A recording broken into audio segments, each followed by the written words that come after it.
दूसरी लहर से भारत पर कहर बरपा चुका कोरोना फिलहाल धीमी रफ्तार पर चल रहा है। देश में संक्रमित मरीजों की संख्या में कमी देखने को मिल रही है, लेकिन भारत में अभी भी कोरोना खत्म नहीं हुआ है, क्योंकि कभी कभी ऐसा भी हो रहा है कि कुछ जगहों पर केस बढ़ रहे हैं। इसी बीच तीसरी लहर की चिंता सबको सता रही है, जिसको देखते हुए एम्पावर्ड ग्रुप ने अस्पताल को कई तरह की सुविधाएं बढ़ाने को कहा है।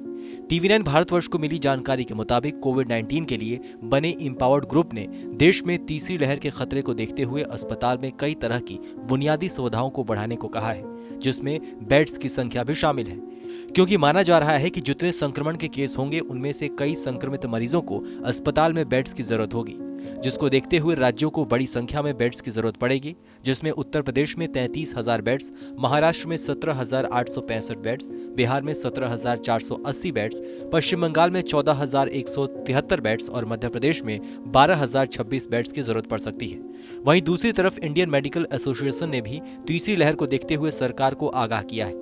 आईएमए के financial secretary doctor Anil Goyal ने टीवी9 भारतवर्ष से खास बातचीत में कहा है कि कुछ क्षेत्र ऐसे हैं जिनमें तीसरी लहर की तैयारियों को लेकर बहुत ही बढ़िया काम चल रहा है। इसमें ऑक्सीजन प्लांट का अस्पतालों में लगना शामिल है, लेकिन कुछ ऐसी बुनियादी जरूरतें भी हैं जिन्हें पूरा करने के लिए तत्काल प्रभाव से काम करना जरूरी है।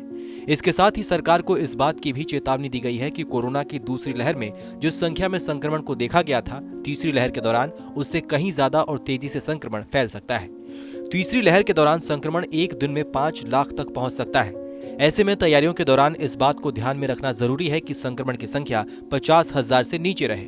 वहीं कोरोना से बचने के लिए सबके पास एक ही इलाज है, वो है वैक्सीनेशन। भारत में केंद्र सरकार दिसंबर तक सभी लोगों को वैक्सीनेट करने की योजना बना रही है, लेकिन तीसरी लहर की बात करें तो वैज्ञानिक सलाहकार ने यह दावा किया है कि सितंबर और अक्टूबर के बीच कभी भी तीसरी लहर आ सकती है और तीसरी लहर तक एक बड़ी आबादी को वैक्सीन नहीं मिलेगी। ऐसे में जरूरत इस बात की है कि ज्यादा से ज्यादा संख्या में लोगों को वैक्सीन मुहैया करवाई जाए, जिससे संक्रमण को फैलने में रोका जा सके। बहरहाल इस खबर को लेकर आपकी क्या राय है, हमें कमेंट सेक्शन में लिखकर जरूर बताइए। बाकी देश और दुनिया की अन्य बड़ी खबरों के लिए सब्सक्राइब करें टीवी9 भारतवर्ष।